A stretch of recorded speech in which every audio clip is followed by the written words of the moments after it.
All right, man. I've been trying to get to this video for a minute, but yeah, let's talk about the aftermath and what's next for the Detroit Pistons following the 2023 fiasco known in Detroit as the draft lottery. Thumbs up the video, share the video, subscribe to the channel. Next subscribe button is the bell icon button. Hit all notification. Increase your chance. Hit all notifications. Increase your chance. Get notifications. Go live or drop a video. So yeah, don't forget check out the Pistons live one-on-one playlist. Don't forget you can listen to this in the morning or right after the show on Spotify and Anchor, about an hour after the show, maybe two at the most. But uh, but yeah, man, talk about what's next.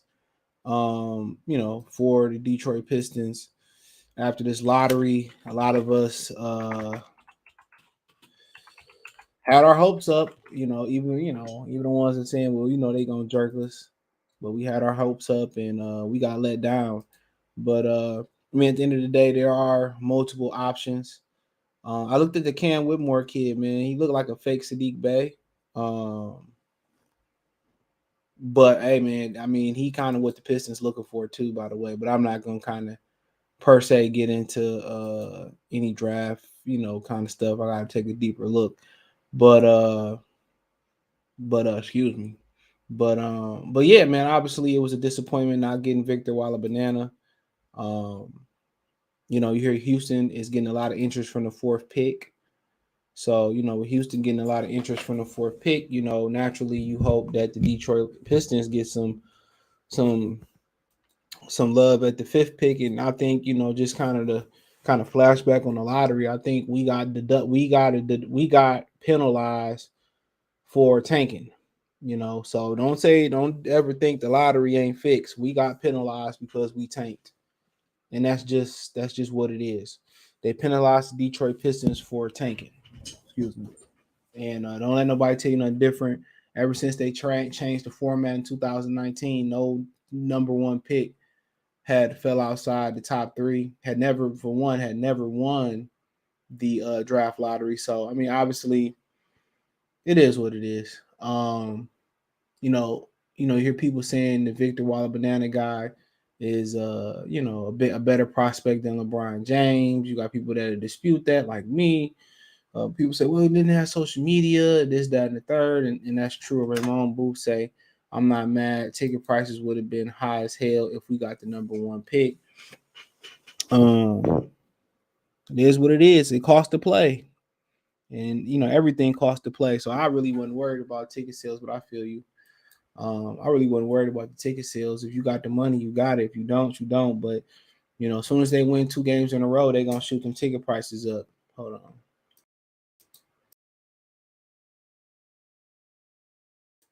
My pit bull keep coming in here. Bye. He don't want nothing. He's shedding late this in the spring. Usually he shed early in the spring. He's shedding late this year, dude. I heard him get that shit over with. but yeah, as soon as they win 2 or 3 games in a row, they gonna shoot it up. So it don't matter. But I wish the kid nothing but the best. Ain't gonna be no ill will here. Um,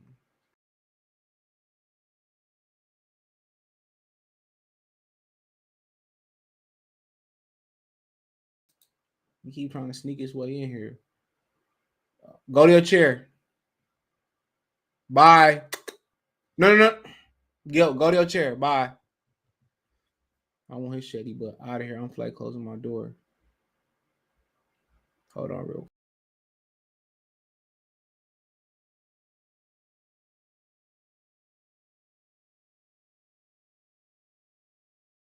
Jesus Christ. So, you said officially? Oh shit. You mean I had to stop this shit? Oh shit, I might have to stop this stream. I might have to stop this stream. So I don't got my phone. I got my phone right here, but I ain't even looking at it. Yeah, I got to see. Oh, yep. They sure did. Yep, they did. So they did. So I don't man, no, I ain't gonna do that. I made a commitment to this stream. I ain't gonna do that. Y'all better off not telling me. Shout out to Johnson. Appreciate it, H Dog, but I ain't stopping it. Trey Finesse salute. What's going on, bro? So yeah, Coppinger announced it. And then look at this guy. Then he want to sit outside my door. Oh man, my dogs are super duper spoiled, bro. But yeah, let's get to it. But yeah, I wish nothing but I wish Victor Waller Banana, nothing but the best. I don't ever want to see nobody unless they say some shit or do some shit.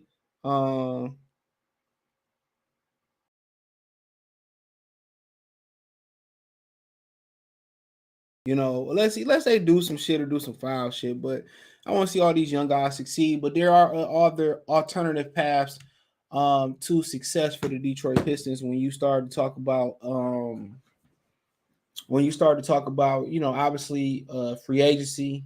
Obviously, there's other draft candidates, Cam Whitmore. Some people like to fake Isaiah Stewart from Houston. I'm more of a Jet Howard, Cam Whitmore, Amani Bates type of guy. Anthony Black looked pretty good too. I like the Twins as well too. Just a little bit I've seen of them dudes. I didn't get into any deep study, and so I got a video talking about acquiring another pick tomorrow. I'm not gonna get too much into it. I got another video talking about trading the 5th pick. I got the one talking about acquiring another pick. It's possibly acquiring another pick, packaging with the 10th, the 5th, and the 10th pick and getting something. But I mean, is it really a rush? I mean, like for the Detroit Lions, like we were saying, it was kind of a rush because there's a void in the NFC historically. The Super Bowl loser always fall off. And I don't really hope for Jalen Hurts to fall off. I don't really hope for Jalen Hurts to fall off. I don't at all. I want to see him succeed, just not versus the Lions. But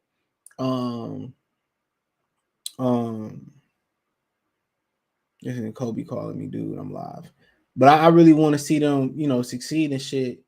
I want to see him succeed, but and then Brock Purdy, he started throwing again. So once you start looking at it's avoiding NFC, not saying nobody won't rise up, but anybody could rise up in the National Football League. But you see why the Lions would go ahead and make a big trade moving forward, or make bold moves moving forward to try to establish themselves as the number one team in the Eastern Conference in the Eastern Conference in the NBA. Excuse me. I mean, once you start looking at it, once you start looking at it, you say, well, where's like the really, I think a lot of people say, well, Boston, they are talking about tearing down Boston, okay, and kind of reconstructing Boston. So I don't know how true that is. Jaylen Brown might not be happy. But I think most people thought, my train of thought was, I have calls coming in. My train of thought was Giannis, getting injured. I think if people say, well, Giannis to get injured, they probably would have made a run. New York is solid. Cleveland gonna get better. So you can kind of see, like, I can see if you was in the West, if you was the Pistons, you feel like you want to. But I really think it's no rush other than Troy Weaver maybe not having job security. But if they invest 5 years, 4 years into another head coach, that coach would kind of be tied to Troy Weaver, especially what you hearing Tom Gores was not impressed with any of the interviews with the head coaches. So it's so many different layers to the offseason. And I said it from the beginning, a lot had to go right for this offseason to be successful, for them to make the jump to a playoff team. I don't really think we deserve a play-in team. We deserve a playoff team. Charlotte was on the doorstep of being a play-in team for 2 straight years. This year, obviously, LaMelo Ball got injured and Miles Bridges did what he did.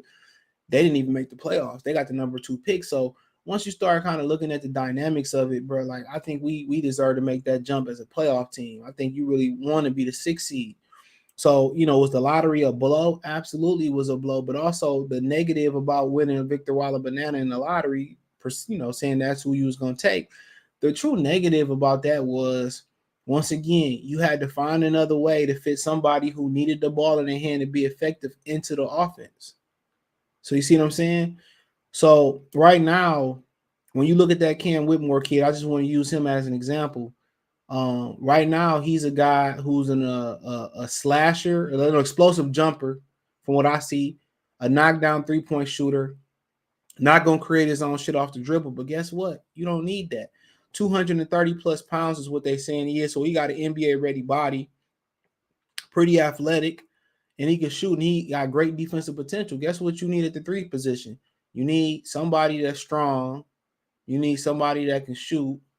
Um, you need somebody that's going to defend, because the reason you need the durability and the weight on a guy like Cam Whitmore, right? Reason you just like his physical body and his tools at 6'7" with 230 is because he kind of give you that Stanley Johnson vibe, where Stanley Johnson was able to kind of stud up against LeBron a little bit in that series they swept us in Cleveland. He kind of give you that vibe, but he more of a complete player, shooter, leaper. And I don't care about him not being able to score the basketball, because he gonna have Jaden Ivey, K Cunningham to create offense for him. So I think at the 5th pick, you're in a very good position. Just looking at a guy like, let's say you acquire another pick, a guy like Jett Howard. If you get him to play defense and get him to be a little bit stronger, same thing with Imani Bates. You kind of refine their shot taking and they shot selection. They good players. I mean, Anthony Black, he kind of like having a ball in his hand. The Twins like having a ball in hand creating, but Anthony Black can shoot the ball. So at the end of the day, because you get away with Anthony Black, Jaden Ivey, and K Cunningham, yeah, because Black is still growing as a guy, but maybe you bring him off the bench, and obviously if you bring in a guy like Anthony Black or one of the Twins, you're probably moving on from a guy like Killian Hayes. So I mean, there's a lot of different possibilities here, good possibilities, and then we haven't even talked about guys that's on the market that you can probably overpay. We haven't talked about guys that you could trade for, like Mikal Bridges, possibly Jaylen Brown, possibly maybe you like somebody on Orlando, they got a surplus of people. Maybe you make a run at Austin Reeves and you overpay Austin Reeves, which I would see why you would do that now. Maybe the Clippers make some of their guys available. Maybe you like somebody like Buddy Hield coming off the bench in Indiana. I don't know if they would trade him in a division. I mean, who knows? Maybe you land Chris Middleton. I'm not the biggest fan of it because I don't think his trajectory going up, but you get what I'm saying. So the possibilities in, and then the worst endless, but the worst case scenario is then like, okay, maybe we absorb a contract. Maybe you get Tobias Harris on a half-a-year rental and you dish him off at the trade deadline. You see what I'm saying? Maybe you go to New York and you say, well, maybe we'll see what RJ Barrett can do in this offense. Maybe we take a look at Emmanuel quickly, see what he can do. And so, like I said, it's just a lot of different possibilities. It's not over with. I said a lot had to go right. I didn't say everything had to go right. Well, if I did, I didn't mean it that way. Rico, salute. A lot has to go right. He said, I heard the Blazers are shopping. Yeah, they're shopping the 3rd pick. Absolutely. I mean, obviously, Bojanovic is going to be a hot name out there. Alec Burks is going to be a hot name anytime you can shoot the ball and you can defend.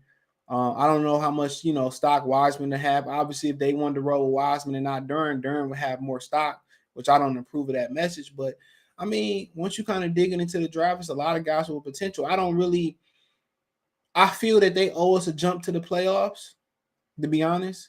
But also, I've been patient this long. You know what I'm saying? So I kind of feel like it's like the Brad Holmes approach. Just take your time. Take your time. If you got a young boy that you believe in, go ahead and believe in him. Go ahead and draft him. And at the end of the day, Troy Weaver clock is just not starting, to be honest. When he get to pick his own head coach, then his clock actually starts to start. That's the honest truth. Then his clock actually get the press go. So that's kind of where I'm at on it. But like I said, the possibilities are truly endless for the Detroit Pistons.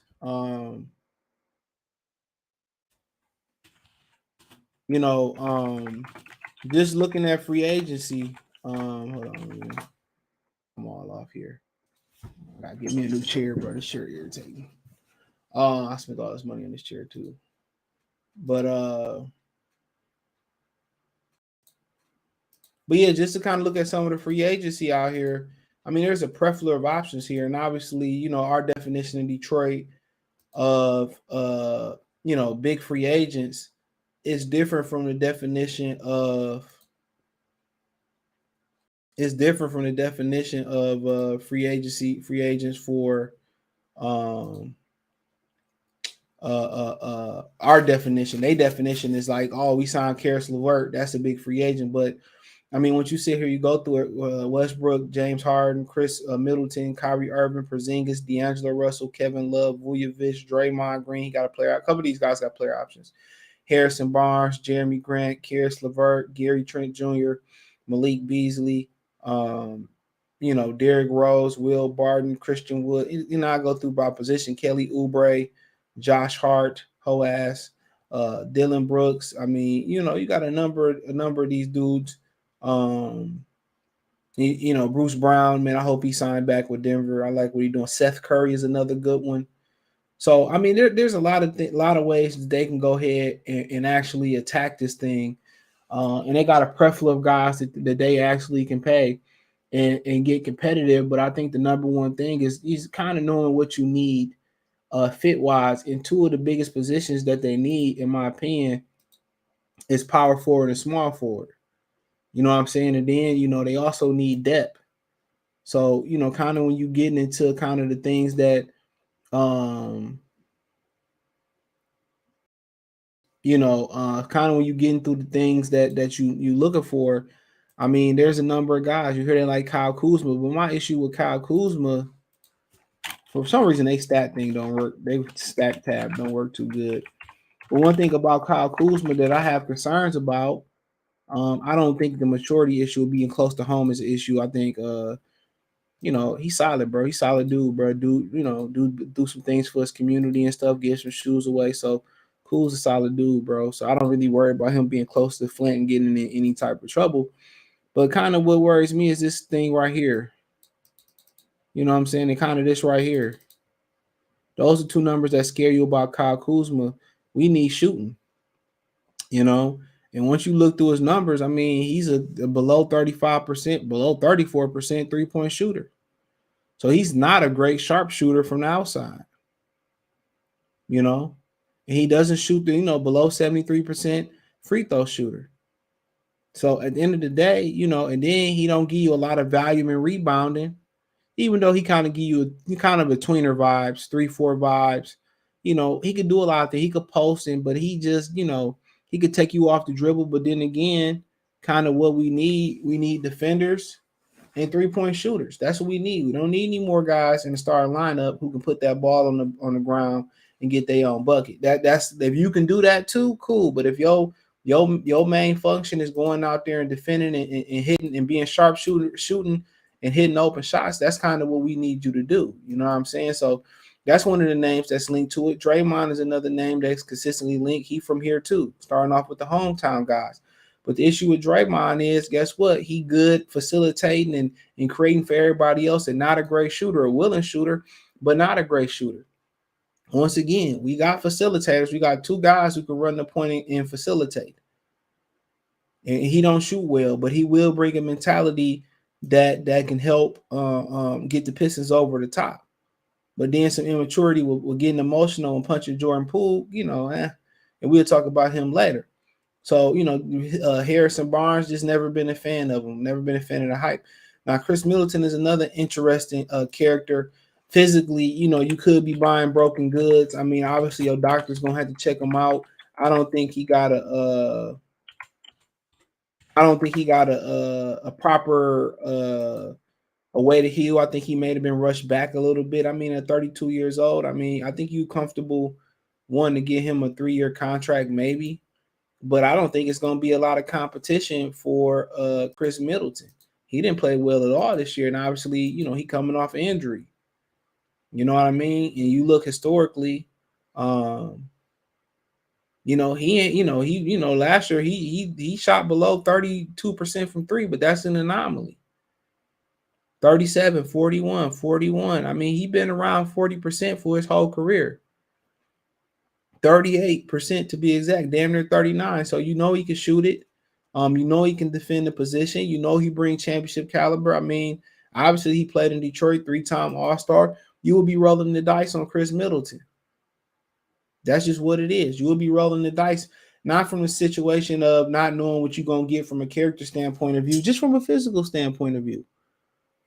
I think you comfortable giving him a 3-year deal and seeing what happened. But guess what? He's somebody who can sharpshoot. He's somebody that can create. And one thing you like about Chris Middleton is he played within his game. That's what kind of made Milwaukee successful because all three of their top four of their top guys, Brook Lopez, Chris Middleton, Giannis Antetokounmpo, and Drew Holiday, they all defend. And that's a great, that's great for him to set that tone. He's not gonna have to carry the scoring load in Detroit. Is he a guy that you feel like that can get you a bucket when you need a bucket in the crunch time? Yeah, he can do that. But he kind of fit for what they need. You know what I'm saying?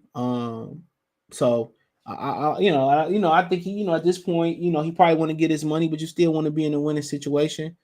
He wouldn't have to move for. I'm not against Chris Middleton as long as he check out physically. You know what I'm saying? That's all you want to know. But I think he a great fit if he physically good. Great fit. Um, going through there. People talk about Dylan Brooks. Another issue with Dylan Brooks is what? He's a willing shooter like Draymond, but he's not a great shooter. And I don't think you in position in the starting lineup to compromise. You know what I'm saying? I don't think you in that position to compromise. I don't think you can compromise either or. I think you could say, well, you know what? If you do take Dylan Brooks or Draymond Green, well, let me draft a Cam Whitmore or somebody else, one of them other guys, and they kind of can start to kind of, rotate in as we need them. But I just think you need guys who going to space that floor. You need guys that's going to defend the wings for Cade Cunningham and Jay Ivey to start figuring out, how to play together and be successful in this league. And one thing about him, he don't have a great shooting percentage anywhere. Could that improve? Yes, but I'm not paying you to improve. I'm paying for what you can bring now because we're in a position where we need to give these guys nutrients and to bless these young guys and get them everything they need. And he's just not a great three-point shooter. He's a willing three-point shooter, but not a great three-point shooter. You see some regression in his three-point shot since coming to the league. You see the numbers 35, 37, 30, about 36, 34, 30, just under 31, 33. So, like I said before, I don't have an issue with the mentality. I don't have an issue with the attitude. I don't have an issue with him talking shit. I don't have an issue with Memphis kind of wanting to be on that gangster shit and kind of want to, mimic the city. That's how you gonna win. You got to understand. Not too long ago, they was the grindhouse. So when Memphis is competitive and good, the Grizzlies mimic the city. And the same thing for the Pistons. As long as that shit don't continue to boil off the court, I really don't have an issue with it. So, but if he shot the ball, around 37%, I could live with that, but he don't. Once again, we cannot compromise on defense. We cannot compromise on shooting, especially when you're paying somebody for a long term. Killer Smith said, I'm glad I got something good to get me through this last yard. Oh, yeah. You're on a landscaping. Man, I used to jump on that shit when I used to get suspended where I wanted some money.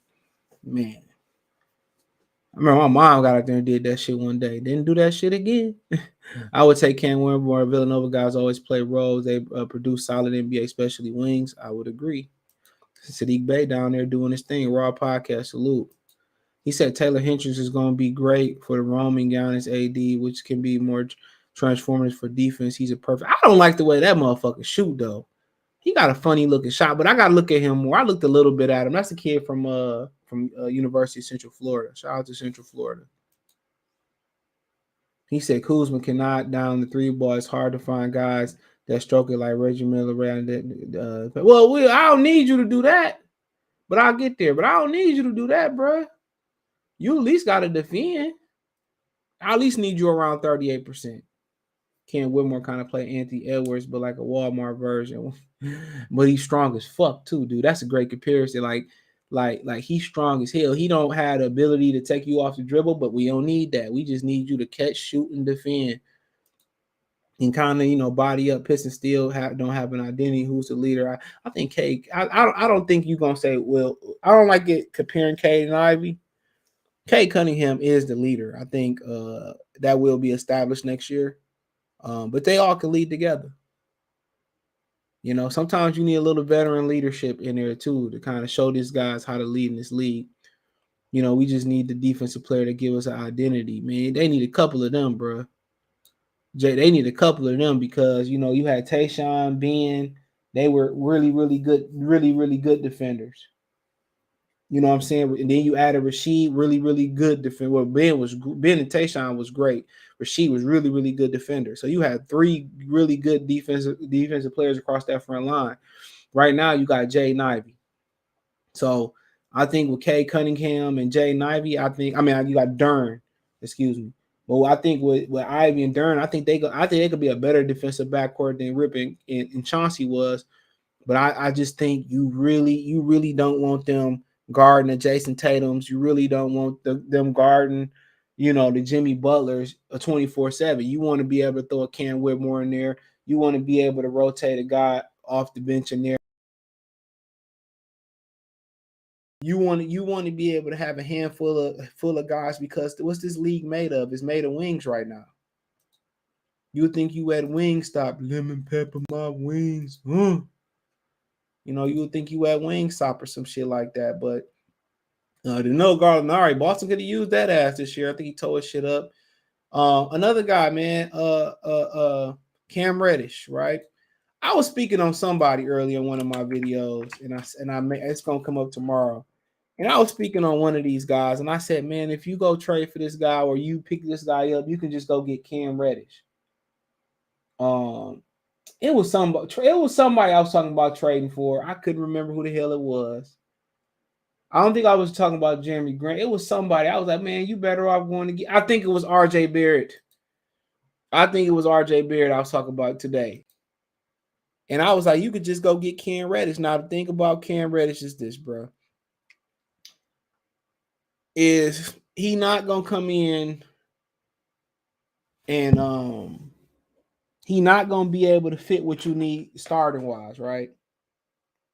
Right? He not gonna be able to, fit what you need as a starter. Right? But what you want to do is offer him a spot off the bench where he can come in with the second unit and he can have a green light. And he's one of them dudes. He's one of them rhythm scorers. And he's one of them dudes who need the ball in his hand, to be successful. That's what he good at. He likes to dribble the ball to get in the rhythm. He's a rhythm guy scorer. So you got to remember that when you talk about like Cam Reddish, guys like Bojanovic then figured out, how to just catch and shoot and kind of play his role. And that's what Cam Reddish is going to have to figure out. But if you talking about getting Cam Reddish, he's a dude that you want to kind of get off the bench. You kind of want to let him, come in with the second unit, and you want to give him the green light. That's what you want from Cam Reddish. You want him to come in, and you want him to get him the green light. That's the thing you want from him. He needs the green light when he come into the game, and you let him get the ball. You call his number. You call his isolation number. You call his plays. You tell him, you put him on the wing. You put him in positions and pick and rolls. You let him isolate, and you let him go out there and get you a bucket. That's what he all about. So, but if you talking about putting him in the starting lineup, send him in the corner like Sadiq Bey, ask him to go out there and play defense and all that type of stuff. No, he needs to be in the position and where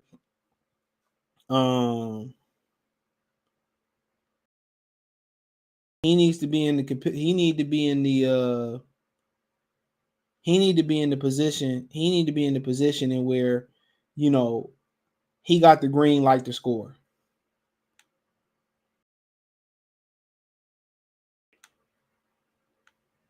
He need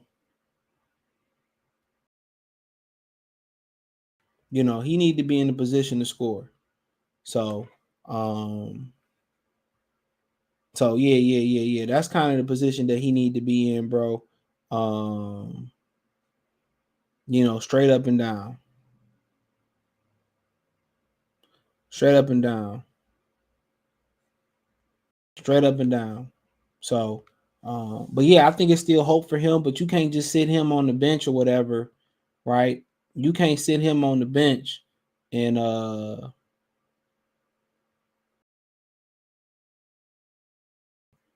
don't know if you can sit him on the bench and then, or you can just put him in the starting lineup and say figure it out. I just think you got too many scores already. So, but let's go to our next candidate. Here go another guy I like a lot too. Might not necessarily break the bank. I like Torrey Craig. I think he's pretty high on my list. Maybe I'm spelling his name wrong. Hold on. Let me see. I got to be spelling his name wrong. Okay, he got two R's in there. But yeah, another one of the guys I like a lot, bro. Underrated, tough. Uh, shot the ball around 40% from three this year. Through his years, I mean, he kind of been up and down through this boy. He shot 35%. This year, he shot a little bit better this year. I mean, he one of them guys that you could flex on the bench, could start for you. Daily from the corner. Um, strong guy, can defend. I mean, obviously you would love to mix him up in there with a Cam Whitmore, another wing in there, but he can give you some strong starter minutes until you bridge a young guy in there. He give you some good minutes off the bench. If you get out there and you want to run and get up and down the court, he can run and get up and down the court as well too. So one of the guys I like, kind of real underrated, give you some starter minutes, and I just think he just probably need the opportunity to full-time starter, but hell of a defender. Hell of a defender. But let's keep going, bro. Let's kind of keep rolling through these guys real quick. So here we go. We got PJ Washington. Kind of more of a power forward guy, known for the Brittany Renner situation. Don't shoot the ball from three at all well, but I mean, worth talking about. One of them guys that's still young, 24 years old. It's crazy how dudes taking 6 threes a game and making 2 or making 1, but he a willing shooter. I think he can get better in this league. Athletic. So hopefully he can remain focused or whatever. But I don't really think he like a real serious candidate here. But he probably be one of those cheaper options. You got Grant Williams too, real quick. Before I get into my favorite guys, you got Grant Williams. To me, more of a depth guy, more of a your top 6 or 7 rotation, maybe more 7. Guard multiple positions, big strong kid. Can shoot the ball pretty well. Real good veteran locker room guy. A lot of these guys tend to like him. Can make some shots for you. I mean, he gives you some really good depth. Him, Cam Johnson, Torrey Craig, them guys are really good, to bring off your bench, 2 of those guys, and kind of can bring some real good veteran experience. Real thick, strong kid too, man. That's what you really like about Grant Williams. But kind of the guys that I really, really like, and I'll explain them here. Cameron Johnson is a guy that I really, really, really, really, really like a lot. Um, I like the sniper. He's a sniper from three point land. Physically, there's some, kind of with some injuries this year, kind of limited him. But if he check out, I'm cool. He got you 42 games this year. He shot the ball over 40%, damn near both years in the league. I mean, his second year he shot 35%, but his first year he gave you 39%. So he's a consistent 40% three-point shooter, good defender. Can give you some defense at the 3, the 2, the 1. Play some 4 in Phoenix here and there in spot lineups. He's probably my number one guy coming into free agency because for the Pistons, he fit the bill. 3-and-D guy. That's exactly what you need. Sharpshooter, got some championship experience a little bit playing in Phoenix. Obviously Houston is gonna go at him. Obviously, who don't want to go to Houston unless you don't really like that heat or that traffic down there. But he exactly what they need. Real talk, knockdown shooter, floor spacer, high character guy. So that's exactly kind of what you kind of looking for overall. The player just hope the durability is there, whatever his injury was. But he exactly what you need: a knockdown shooter, a guy that could defend multiple wings. He could play as power forward, small forward. He gives some time at the 2. He can guard 1, 2, 3 in some 4s. So yeah, you like him a lot because it's a fit. I know when Cade and Ivy drive and kick, he gonna be able to knock that thing down. So yeah, I'm a huge fan of that fit, but I think he gonna have a lot of suitors on the open market, and I think he probably gonna go elsewhere in a better destination. But last one I want to talk about from the forward position is Kristaps Porzingis. I understand, people say, "Oh, Porzingis is always injured." Well, all these dudes is always injured. let's keep it a bean, you know. But you know what Porzingis gonna do? He gonna provide you some perimeter offense. He gonna provide you some post offense. He gonna provide you some great interior defense, blocking the shot. He gonna give you some versatility between Dern, Wiseman, and him, and obviously Porzingis. He can shoot the ball. I like to see him rebound the ball at a higher clip, but he one of them other dudes who can catch a shoot. You can run offense through him. He can pass it. Um, you know, durability wise, that's an issue with everybody in the NBA right now. But you know, I think if you kind of get him playing the post a little bit more, I mean, he can get out there defend. I mean, he's a hell of a shot blocker, by the way. He's a hell of a shot blocker, and you know, he shoot that ball pretty well. He right around that 38% mark. Well, actually, he's over the 38% mark. I mean, he struggled some time in in Dallas or whatever. Wanted to get out of New York because of the direction, but he could shoot it, man. He could block shots, and you know, really, I think he could still be an all star in this league. I mean, I like to see him get in the weight room a little bit, but I just like the versatility he bring, the spacing he bring. I think you're able to get him or Cam Johnson or however you want to do it. I think you get longer. I think you get better post play. I think you get better shooting. I think the spacing doesn't become an issue there, and it allows Jalen Duren to have some defensive running mates on that front line. And I don't know how they would mesh defensively as a unit. Nobody could predict that or how they would kind of mesh as far as personalities. But as far as having Porzingis across that front line, Duran across that front line, Johnson across that front line, I think you compete with Milwaukee's length pretty good. And then you got a big backcourt in Cade and Jaden Ivey. And then, really it's about building that depth. And that's one thing that we haven't really talked about the Pistons is building that depth. We talked about kind of things they need to do. That's one of the reasons why I kind of was like, okay, I can keep Bojanovic and Burks coming off that bench. Um, coming off that bench because um, then I can start kind of filling around those guys, Burks, the Bojanovic, James Wiseman. I do think they need to get another guard, another point guard in there or whatever. But then I think they can start kind of really building that thing the way they need to build that thing. So that's just my opinion on it.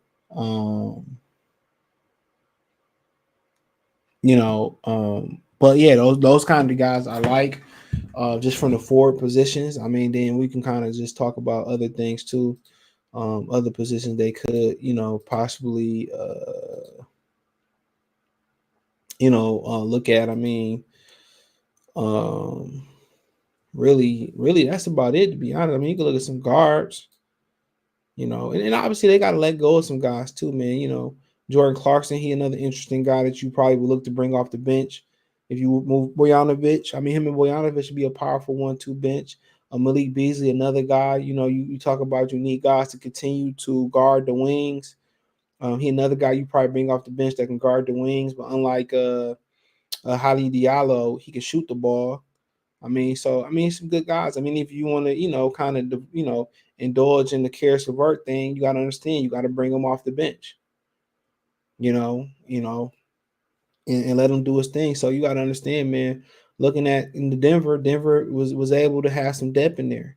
Jeff Green gave him some good minutes. I mean, Christian Brown wasn't a big factor in this series, but through the playoffs, he gave him some great minutes. So yeah, I mean, there's options, all over the place for them. And I think just as important as it is to land, two good starters in that lineup that can defend and shoot the ball, I think it's also important that you adding guys on the bench like Seth Curry. Why not pay Seth Curry, bring him off the bench? He give you that shooting. You can mix him and match him with Ivy and Cade. You can play him with Ivy and Cade. Great floor shoot spacer, willing defender. So yeah, he's another one of those guys. And Seth Curry that brings some good experience, good character in the locker room. So they're gonna have to get 3 or 4 of these guys, man, in here.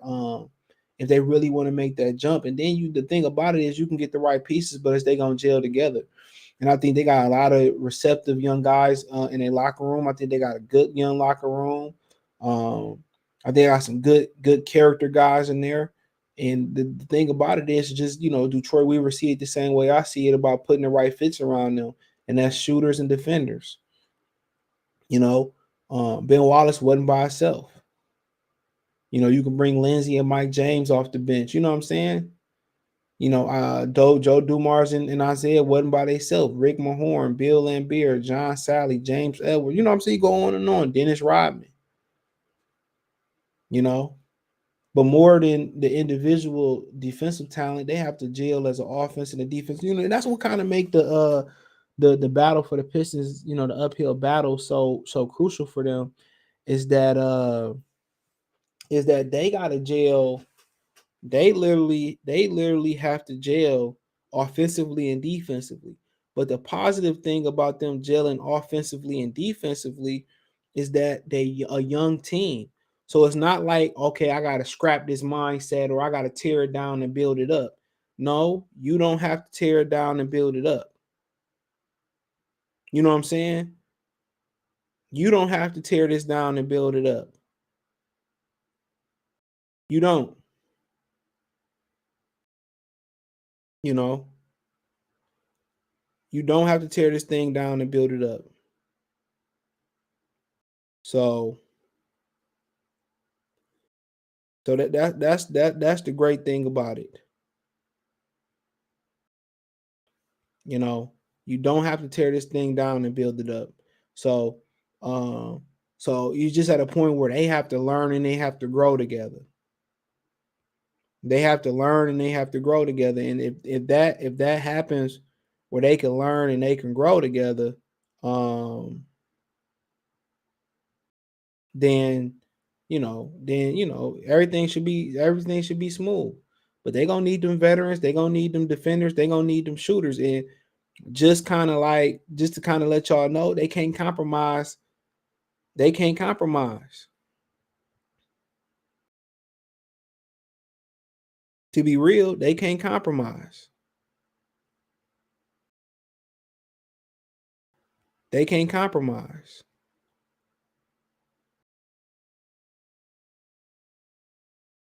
They can't say, well, we can take a good shooter in the starting lineup, but he could be he act. We don't care if he a subpar um defender, or he could be a great defender but a subpar shooter. They can't afford that. They can't afford that, y'all. Just keeping it real with y'all. They can't afford it.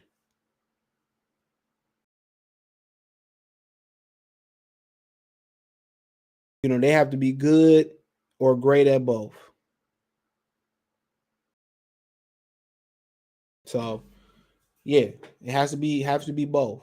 They can't be, oh, he okay defender or he okay. No, they got to be solid at both. I feel on the Pistons always play through defense. Yup, and they play through camaraderie. They're a team that always got good chemistry, and all these guys do. The first thing Mike Malone said last night was what? When they won the Western Conference Championship in Denver, what did he say? He said, "Man, everybody check their ego at the door." And I believe he said, "Well, I'm thankful for everybody checking their ego at the door." You got to understand that, bro. Like, egos can fuck everybody. That's what really kind of like messed up the Lakers, bro. Everybody want to prove that they can do it on their own. No, we need guys that get together, that go out and team bonding and all that shit. After the combine, I'm ready to swing for the fences and take one of the twins. They did well there, Christopher.